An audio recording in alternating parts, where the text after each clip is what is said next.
네, 오늘 저녁에 주시는 말씀 열왕기하 22장 3절에서 20절까지입니다.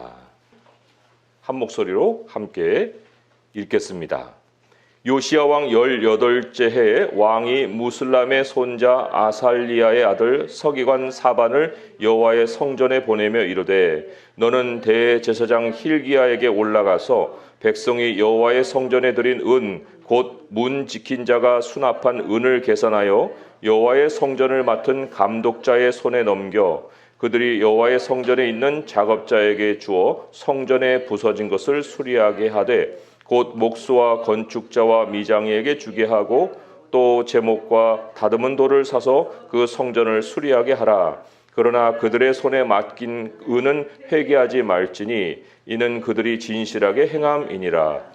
대제사장 힐기야가 서기관 사반에게 이르되 내가 여호와의 성전에서 율법책을 발견하였노라 하고 힐기야가 그 책을 사반에게 주니 사반이 읽으니라. 서기관 사반이 왕에게 돌아가서 보고하여 이르되 왕의 신복들이 성전에서 찾아낸 돈을 쏟아 여호와의 성전을 맡은 감독자의 손에 맡겼나이다 하고 또 서기관 사반이 왕에게 말하여 이르되 제사장 힐기야가 내게 책을 주더이다 하고 사반이 왕의 앞에서 읽음에 왕이 율법책의 말을 듣자 곧 그의 옷을 찢으니라.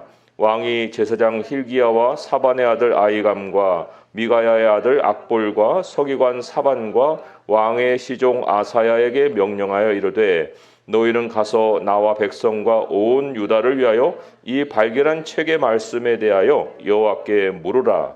우리 조상들이 이 책의 말씀을 듣지 아니하며 이 책에 우리를 위하여 기록된 모든 것을 행하지 아니하였으므로 여호와께서 우리에게 내리신 진노가 크도다. 이에 제사장 힐기야와 또 아이감과 악볼과 사반과 아사야가 여선지 훌다에게로 나아가니 그는 할하스의 손자 디과의 아들로서 예복을 주관하는 살룸의 아내라. 예루살렘 둘째 구역에 거주하였더라. 그들이 그와 더불어 말하매 훌다가 그들에게 이르되 이스라엘 하나님 여호와의 말씀이 너희는 너희를 내게 보낸 사람에게 말하기를 여호와의 말씀이 내가 이곳과 그 주민에게 재앙을 내리되 곧 유다 왕이 읽은 책의 모든 말대로 하리니 이는 이 백성이 나를 버리고 다른 신에게 분향하며 그들의 손의 모든 행위로 나를 경노하게 하였음이라. 그러므로 내가 이곳을 향하여 내린 진노가 꺼지지 아니하리라 하라 하셨느니라.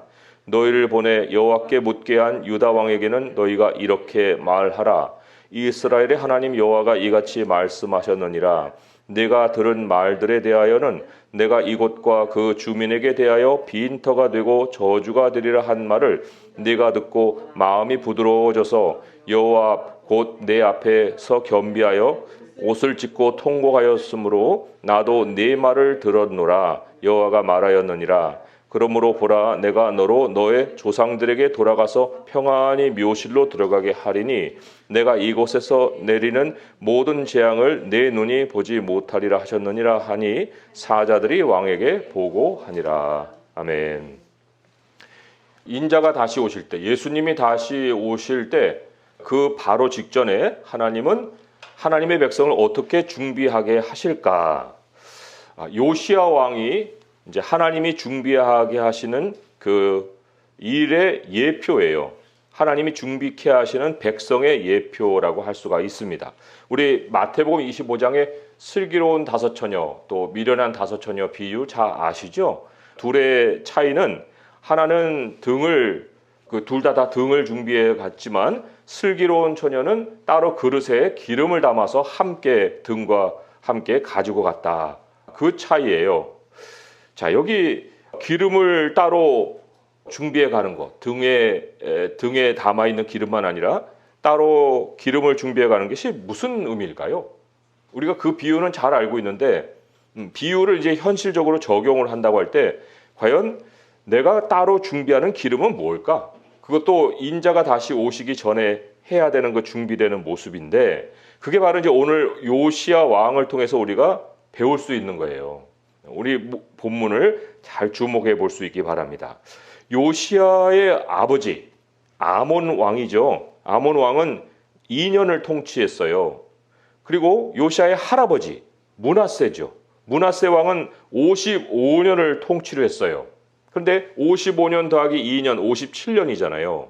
57년이란 영적 암흑기가 있었던 거예요. 요시아 왕이 8살의 왕이 됐는데 그 이전에 57년간의 영적 암흑기가 있었습니다. 그런데 요시아는 8살의 왕이 됐는데 2절의 말씀 보니까 요시아가 여호와 보시기에 정직히 행하여 그의 조상 다윗의 모든 길로 행하고 좌우로 치우치지 아니하였더라. 이건 기적과 같은 변화예요. 8살 아이가 어떻게 이럴 수 있었을까? 이제 여기에 대한 실마리가 바로 여선지자 훌다입니다. 14절에부터 이제 여선지 훌다가 나오잖아요. 그 선지자 훌다가 왜 실마리일까? 그 시대에 그 당대에는요 예레미야도 활동하고 있었고요, 스바냐 선지자도 활동을 하고 있는 중이에요.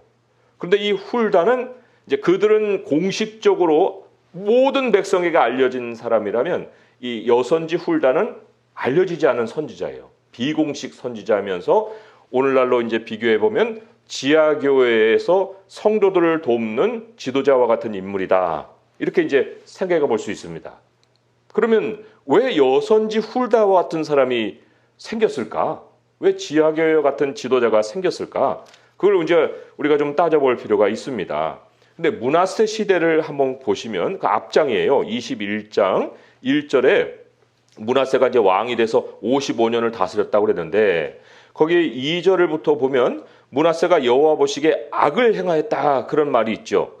그리고는 3절에 1월 성신을 경배하여 섬겼다고 했고 어느 정도까지 악한 일을 했느냐면 21장 6절에 자기의 아들을 불 가운데 지나가게 했어요. 이건 죽였다는 거예요.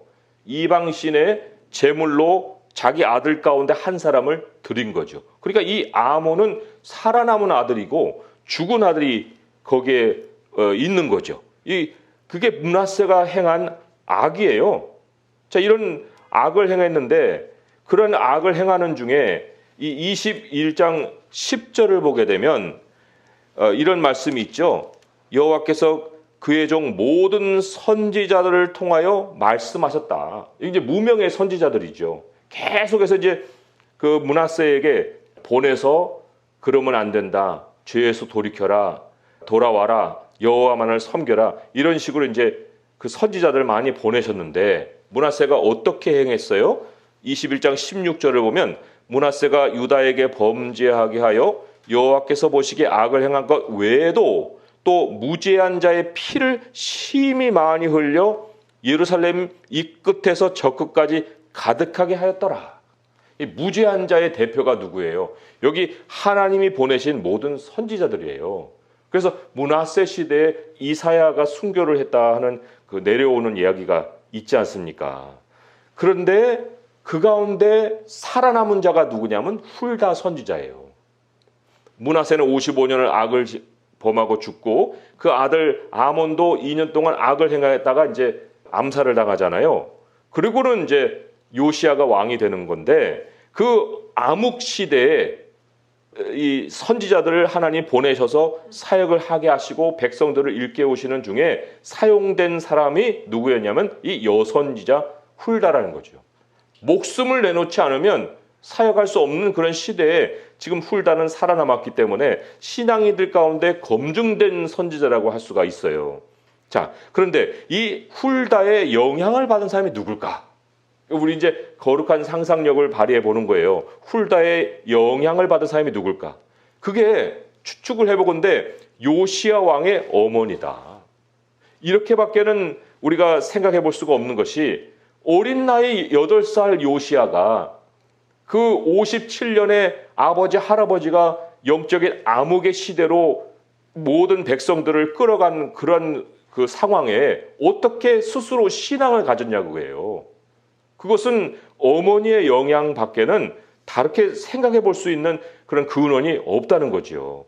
만약에 근데 공식적으로 이 어머니가 뭐 예레미야나 또 스바냐냐 이런 선지자를 접촉을 했다고 하면 그거는 이제 정치적으로 반역자로 내몰려서 왕비고 뭐고 간에 다 죽는 거예요. 아들의 며느리고 다 죽는 그런 상황에 그렇기 때문에 그 조심스럽게 내밀히 지하 교회에 훌다와 소통을 했다는 거죠. 그러니까 요시야는 아기 때 엄마의 영향을 받아서 또는 뭐 훌다와 만날 때 엄마가 아기를 데리고 갔을 수도 있고 요시야는 훌다를 알고 있었다는 거예요.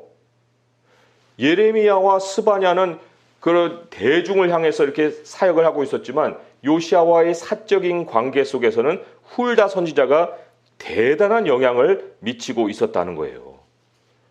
얼마나 이 시대가 암흑이었냐면 그가 8살의 왕이 되어서는 정직히 행하긴 했는데 그런데 8년 동안은 아무 일을 못해요. 개혁을 할 수 없습니다. 민족이 다 이방신으로 또 갔고 어린 아이가 뭘 한다고 사람들이 따르겠어요? 못하죠. 8년간은 개혁을 못하고 있다가 이제 역대하 34장으로 가보시면 거기에서 비로소 이제 요시야가 개혁을 시작하죠. 몇 살이에요? 16세에. 역대하 34장 3절 한 절만 읽어드리면 이렇게 기록이 되어 있어요. 704쪽에 있어요. 역대하 34장 3절. 아직도 어렸을 때 곧 왕위에 있은 지 8년에 그러니까 16살이라는 거죠. 8살에 왕이 되고 8년 만에 왕위에 있은 지 8년 만에 그의 조상 다윗의 하나님을 비로소 찾고 처음으로 찾고 그런 얘기죠. 제12년에 유다와 예루살렘을 비로소 정결하게 하여 그 산당들과 아세라 목상들과 아로색의 우상들과 부어 만들 우상들을 제거하여 버리며 이때 이제 시작한 것이 우상 제거 작업이에요. 산당을 제거하는 그런 작업이에요. 그런데 이제 요시야는 이런 걸 행했지만 이 개혁이 유다의 행한 마지막 신앙 회복이었다는 건 모르고 행하는 거예요. 우리가 마지막 때에 예수님이 오시기 전에 전 세계적으로 신앙의 부흥이 있을 것이다.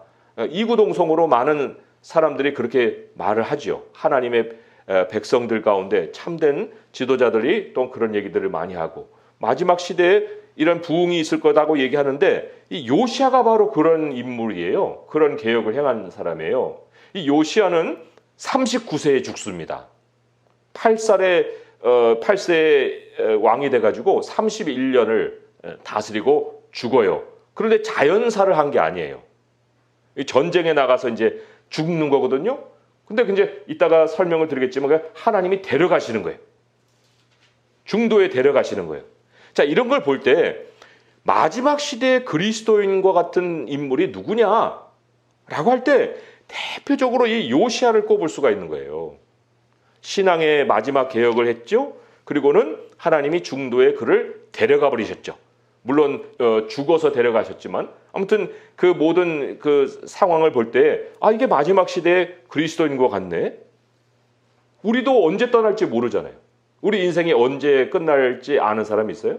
모르죠. 그렇지만 만약에 요시야와 같이 그가 데려감을 당한 후에 나라가 완전히 멸망하는 그러한 파국으로 치닫는다고 할 때 과연 우리는 그 시대를 어떻게 대비할 것이냐.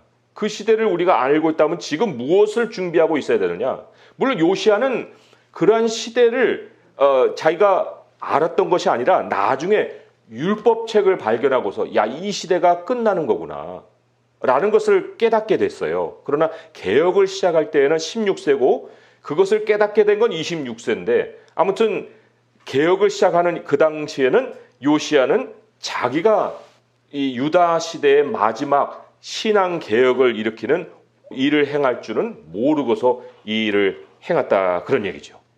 자, 그러면 요시야처럼 우리도 이 땅을 일찍 떠난다라고 할 때 어떤 식으로 우리의 생을 마감을 해야 될까?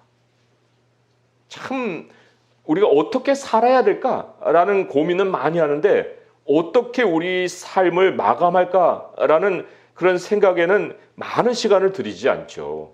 근데 오늘 이 말씀이 우리에게 그거를 도전을 하고 있습니다. 자, 요시야에 대한 예언은 죽음에 대한 예언을 이제 훌다 선지자가 해줬잖아요. 거기에 22장 이제 마지막 절 20절 말씀이죠. 같이 한번 읽어볼게요. 요시야의 마지막 어떤 그 인생을 마칠 것이냐. 20절 읽어보겠습니다. 시작.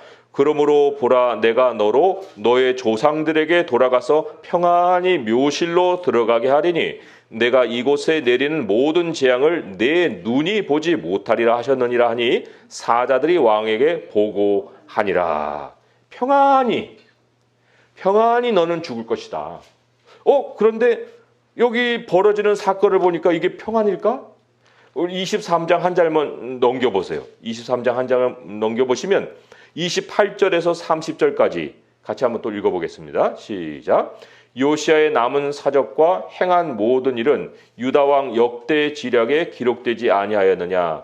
요시야 당시에 애굽의 왕 바로 느고가 아수르 왕을 치고자 하여 유브라데 강으로 올라가므로 요시야 왕이 맞서 나갔더니 애굽 왕이 요시야를 무깃도에서 만났을 때에 죽인지라. 신복들이 그의 시체를 병거에 싣고 무깃도에서 예루살렘으로 돌아와 그의 무덤에 장사하니 백성들이 요시야의 아들 여호아하스를 데려다가 그에게 기름을 붓고 그의 아버지를 대신하여 왕으로 삼았더라. 이게 어떻게 평안이에요? 평안이라고 볼 수 있습니까? 그런데 자, 그 이후에 벌어지는 일들을 한번 보세요. 여호아하스 그의 아들을 왕으로 삼았다고 그랬죠. 근데 34절 보면 그 바로 느고가 이제 쳐들어와서 잡아가 버려요. 3개월밖에 왕을 못해요. 그리고는 애굽에서 죽어요.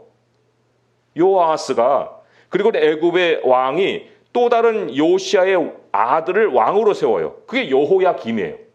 근데 여호야김은 11년을 다스렸는데 그 11년을 다스리는 중에 무슨 일이 있었냐면 24장 1절로 가보세요. 24장 1절 읽어볼게요. 시작. 여호야김 시대에 바벨론의 왕 느부갓네살이 올라오매 여호야김 3년간 섬기다가 돌아서 그를 배반하였더니 느부갓네살, 유다를 멸망시킨 왕, 이 왕이 이제 유다를 쳐들어오는 거예요. 이때부터는 재앙의 시작입니다. 물론 여호아하스로부터 재앙은 시작을 했지만 이때 느부갓네살이 출현해서 사람들 다 사로잡아가고 이제 1차, 2차 이렇게 계속해서 사로잡아가는데 하나님은 요시야는 이 일을 보지 않게 하셨다는 거예요. 미리 데려가셨다는 거예요. 그게 훌다의 예언이에요. 훌다의 예언을 이사야도 미리 예언했습니다. 이사야는 훨씬 전의 사람이잖아요. 근데 이사야가 57장으로 한번 가보세요. 이사야 57장 매우 중요한 말씀이에요. 이사야 57장 1절에서 2절 이게 요시야에 관한 예언입니다. 요시야에 관한 예언. 같이 읽어볼게요. 시작. 의인이 죽을지라도 마음에 두는 자가 없고 진실한 이들이 거두어감을 당할지라도 깨닫는 자가 없도다. 의인들은 악한 자들 앞에서 불리어 가도다. 그들은 평안에 들어갔나니 바른 길로 가는 자들은 그들의 침상에서 편히 쉬느니라. 아멘. 이게 요시야의 죽음을 상징하는 건데 이게 바로 오늘날 우리가 앞으로 기대하고 또 바라볼 수 있는 휴거예요. 데려감을 당한다고 하잖아요. 여기에. 그죠? 악한 자들 앞에서 불려간다. 거두어감을 당한다. 요시야는 비록 죽어서 하나님이 데려가셨지만 이제 마지막 시대에 우리 시대는 하나님이 살아있는 하나님의 백성을 거두고 가시는 거예요. 그리고는 편히 쉬게 하신다. 재앙의 시대에 우리 이 삶이 그 재앙에 휘말리지 않게 하신다. 앞으로 우리는 재앙을 예견해 볼 수 있지만 그러나 그 재앙을 우리는 당하지 않는다. 그러니까 우리의 인생도 우리가 지금의 마지막 때라고 하면 중도에 끝난다는 거예요. 요시야는 39세에 끝났는데 우리도 마냥 살 것 같지만 그것이 장수하고 마지막에 그 기운이 진해서 끝나는 인생이 아니라 중도에 끝나버리는 인생을 우리는 맞이할 수가 있다는 거죠. 이때 요시야는 죽음으로 우리는 데려감으로. 그렇다고 하면은 도대체 우리는 무엇을 준비해야 되는가? 요시야는 무엇을 준비했습니까? 그리고 우리는 그 준비 속에서 우리가 어떤 교훈을 배울 수가 있느냐 그런 얘기죠. 요시야는 아마도 이제 16세에 우상들을 제거한 다음에 오늘 본문이 기록이 되는 성전 성결 작업은 26세예요. 10년 동안 우상을 제거했고 그 한 해 동안에 성전 회파된 것을 마무리했어요. 이거는 200년 전에 시작한 일이에요. 요아스 왕 때부터 시작해갖고 계속되다가 므낫세 왕 때 완전히 다 잊어버렸다가 이제 요시야 왕 때 다시 시작이 되어서 26세에 이제 그 성전 정결을 마쳤다 이렇게 나오죠. 요시야는 이제 그걸로 끝났다라고 생각을 했을 텐데, 그런데 뭐를 발견합니까? 오늘 말씀에 8절에 같이 읽어볼게요. 대제사장 힐기야가 서기관 사반에게 이르되 내가 여호와의 성전에서 율법책을 발견하였노라 하고 힐기야가 그 책을 사반에게 주니 사반이 읽으니라. 율법책을 발견했다는 거예요. 그리고 그 율법책을 왕에게 갖다 주니까 왕이 율법의 11절이죠. 왕이 율법책의 말을 듣자 곧 그의 옷을 찢었다. 이거 이따가 이제 설명이 나옵니다. 옷을 찢었고, 그리고는 13절에 보니까 율법에서 장래일을 발견한 거예요. 13절 같이 읽어볼게요. 시작. 너희는 가서 나와 백성과 온 유다를 위하여 이 발견한 책의 말씀에 대하여 여호와께 물으라. 우리 조상들이 이 책의 말씀을 듣지 아니하며 이 책에 우리를 위하여 기록된 모든 것을 행하지 아니하였으므로 여호와께서 우리에게 내리신 진노가 크도다. 멸망이 눈앞에 있다는 걸 이제 알게 된 거예요. 근데 그걸 이제 확인하고 싶은 거죠. 그래서 선지자 훌다에게 사람들을 보냈는데 그 훌다가 무엇을 확인해 줍니까? 말씀이 선포한 장래가 바로 너희들이 맞이할 장래가 된다. 말씀이 선포한 장래는 절대로 바뀌지 않는다. 그걸 이제 확인해 준 거예요. 여기 16절, 17절 말씀 읽어볼게요. 시작. 여호와의 말씀이 내가 이곳과 그 주민에게 재앙을 내리되 곧 유다 왕이 읽은 책의 모든 말씀대로 하리니 이는 이 백성이 나를 버리고 다른 신에게 분향하며 그들의 손의 모든 행위로 나를 경노하게 하였음이라. 그러므로 내가 이곳을 향하여 내린 진노가 꺼지지 아니하리라 하라 하셨느니라. 자, 상황은 바뀌지 않습니다. 기록된 말씀이 말해주는 장래는 바뀌지 않아요. 근데 누가 바뀌었어요? 뭐가 바뀌었습니까? 요시야가 바뀐 거예요. 19절의 말씀 같이 읽어볼게요. 시작. 내가 이곳과 그 주민에게 대하여 빈터가 되고 저주가 되리라 한 말을 내가 듣고 마음이 부드러워져서 여호와 곧 내 앞에서 겸비하여 옷을 찢고 통곡하였으므로 나도 내 말을 들었노라. 여호와가 말하였느니라. 성전을 개혁한 거는 등을 준비한 것과 같습니다. 그런데 여기 지금 하나님의 성전에 그 발견한 율법책을 발견하고 그 율법책으로 인해서 마음이 부드러워져서 하나님 앞에 겸비한 것은 기름을 준비하기 시작한 거예요. 26세부터. 어차피 성전은 무너집니다. 하나님의 성전을 정결하게 했기 때문에 내가 너를 재앙에서 구해주겠다? 이런 약속이 있어요? 없어요. 그럼 어차피 무너지는 거예요. 하나님 성전 완전 완파되겠다고 말씀을 하셨거든요. 그 마지막에 돌 위에 돌 하나도 남지 않고 다 무너져 내린다. 예수님이 그 예루살렘 성전에 대해서도 말씀하셨고, 그리고 우리 이 시대에 모든 물건으로 남겨놓은 신앙의 표식식 표시들은 다 무너지는 거예요. 땅과 함께 다 없어져 버리는 거예요. 하나님이 찾으시는 슬기로운 자는 등을 준비하는 사람이 아닙니다. 등과 함께 기름을 준비할 그릇을 갖는 사람이에요. 그러니 이 그릇은 마음이죠. 겸비한 마음이죠. 그리고 그 그릇에 담는 기름은 바로 하나님의 말씀이에요. 이 말씀이 있기 때문에 요시야는 그 이후로 26세 이후로 늘 마음을 겸비하여서 하나님의 진노가 임할 텐데, 하나님의 진노가 임할 텐데 이거를 어찌할까? 어찌 대비할까? 이 생각으로 계속 산 거예요. 지금 우리가 예수님이 오실 텐데, 내일이라도 하나님이 오실 텐데 이 시대가 왜 이렇게 어둡지? 얼마나 사람들이 참 죄악에 빠져 있을까? 하나님의 백성들이 거기에 빠지면 안 될 텐데. 우리도 늘 그런 마음을 가지고 지금 살고 있잖아요. 이게 요시야의 마음이고 마지막 시대를 사는 하나님 백성들의 마음이에요. 육체가 연약한 거는 슬기로운 여인이나 미련한 여인이나 똑같아요. 마태복음 25장 5절에 뭐라고 기록되냐면요. 신랑이 더디 오므로 다 졸며 잤다 그랬어요. 다 졸며 자는 거. 그러니까 육체로 대단하게 누구보다 깨어 있어가지고 예수님을 준비할 수 있는 그런 신앙인 별로 없어요.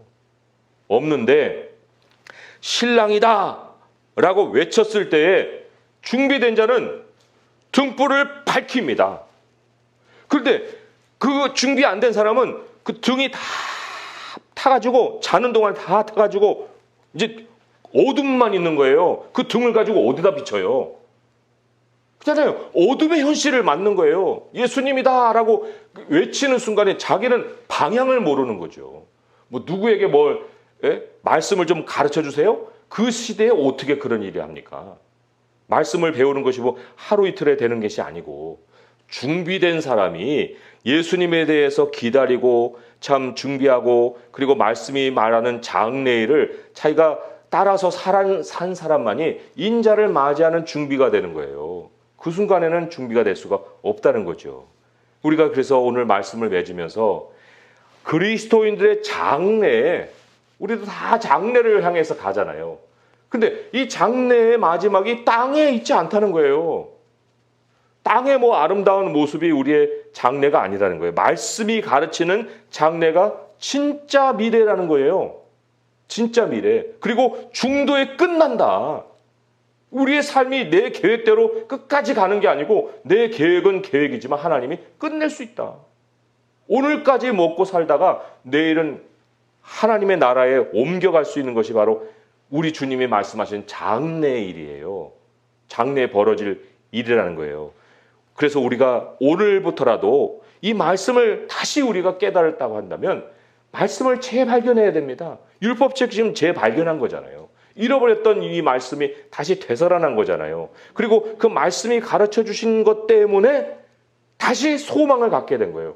하나님의 진노도 알게 되지만 이 진노를 피해야겠구나 하는 마음을 또한 가지게 된 거 아니겠어요. 그래서 오늘 요시야에게 주신 요시야가 보인 이 태도가 우리의 결론입니다. 다시 한번 읽어볼게요. 이 말씀을 읽고 우리가 말씀을 마칠 텐데 19절 말씀 한번 읽어보겠습니다. 시작.